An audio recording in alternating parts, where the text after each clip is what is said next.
Toto nie je ani amazonský dažďový prales, ani africké Kongo, ale pre nadšencov fotografie je krásne miesto.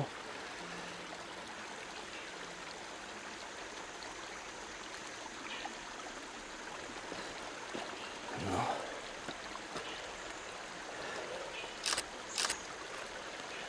Takto si tu ja brodím a cvakám si. Ježišmária, toto je krása, krása, krása.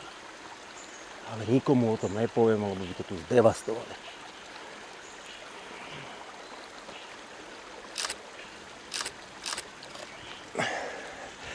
No popri brehu tohto potoka sa dá ísť tak celý deň. Celý deň turistiky, alebo zobrať stána aj 2 dní turistiky. Ale náročné, lebo niekedy sa nemôžeš dostať, jedne, že by si preplával alebo mal nejaký člnoček.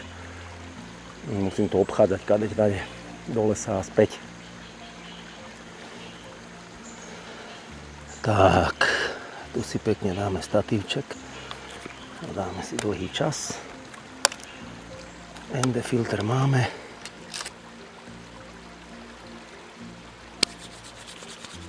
Uno tutti. Tu sa trošku ovlažíme, lebo už začína byť pekný výpek a dusno. Slničko začína cez tie medzery pripekať. Tu sa namočíme.